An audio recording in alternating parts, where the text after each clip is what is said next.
If PayPal deploys Bitcoin to 100 million people in their walled garden and you can't take control of your keys into your cold storage wallet, okay, rather than complain and attack them for doing it, what you ought to say is, PayPal just introduced Bitcoin to 100 million people.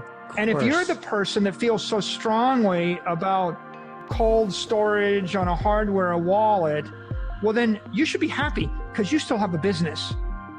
You can still go sell that and offer that more secure solution, and PayPal just didn't obliterate your business. So it's actually good for the ecosystem that you have Square or PayPal or anybody else offer a constrained version of this thing, because you know what happens next?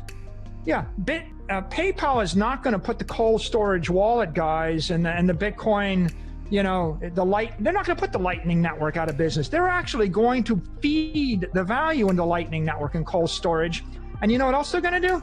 They're going to go lobby every politician and every jurisdiction in the world in order to benefit, protect, and defend the interests of Bitcoin. And so the perfect can't be the enemy of the good. What you want is billionaires, billion-dollar investment entities, large corporations, all of them to embrace at least some piece of Bitcoin and spread it everywhere in the world. And then if you have a particular view about something that should be done and they're not doing it, instead of criticizing them, take it as an opportunity to do it yourself. And if you're right, you'll make a crap load of money.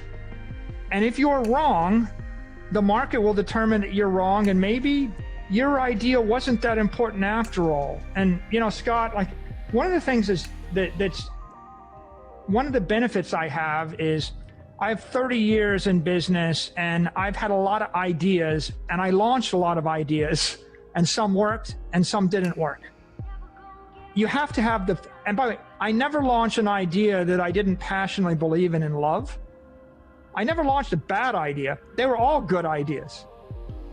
Bad ideas aren't what sink us. It's good ideas that just don't work that sink us. And so the market determines whether it's a commercial idea. And in this particular case, I think what we want to do is grow the ecosystem, let all the ideas fight it out in the marketplace.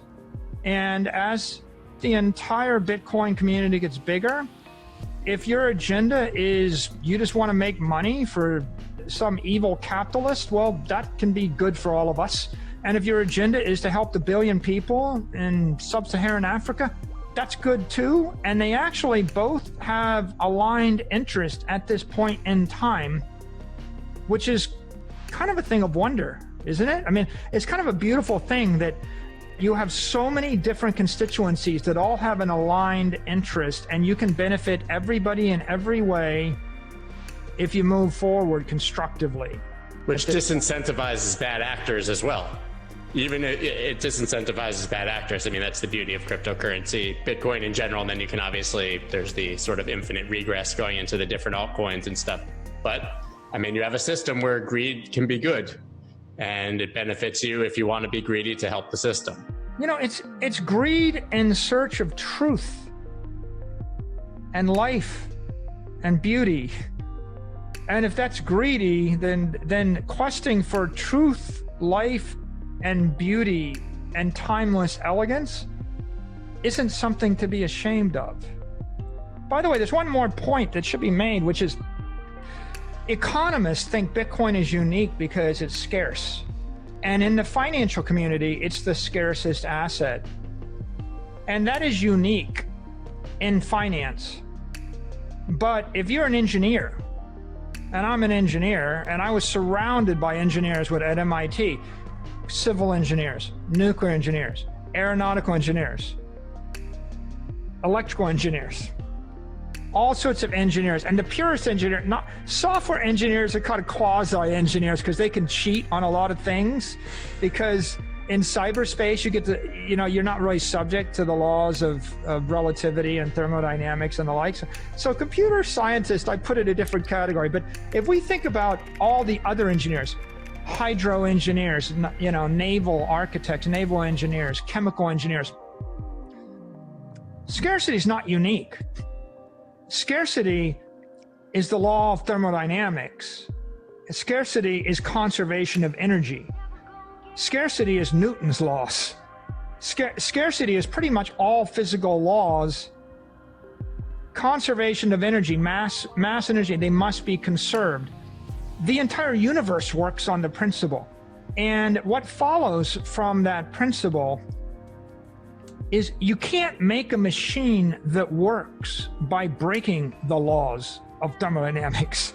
And you can't break Newton's laws and make a machine that works in most regimes. So engineers know the plane won't fly, the ship will sink, the building will fall apart, the bridge will shake itself apart, the HVAC won't work. Pneumatic systems, people they talk about, oh, well, Bitcoin is interesting, but it doesn't form a leak. Build a pneumatic system with a leak. Build an electrical system with a short circuit, right? Build any a hydraulic system with a leak. They don't work. And so what's interesting here is if you're an engineer that built anything that ever worked, which our world is based on, they all know you have to bow down to the laws of physics and respect the laws of physics.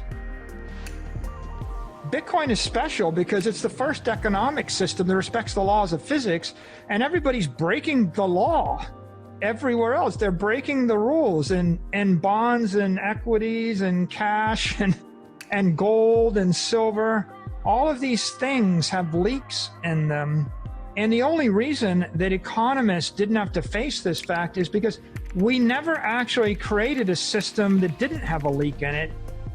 This is the first time someone figured out how to create something that respects the law of conservation of energy and apply it to monetary economics and the human condition. And so that is profound, and yet it's profound to an economist. It's utterly ordinary to an engineer. A freshman engineer in their first semester at MIT, if they had turned in a paper designing a hydraulic system that did not respect the law of conservation of energy, they would have flunked. F. And so you ask, well, how can I get convicted about this? How could I be passionate about it? It's like we finally respect the engineering principles of the world and we apply it to monetary energy. We created a software network that stores monetary energy without power loss. I say that, people still don't get it.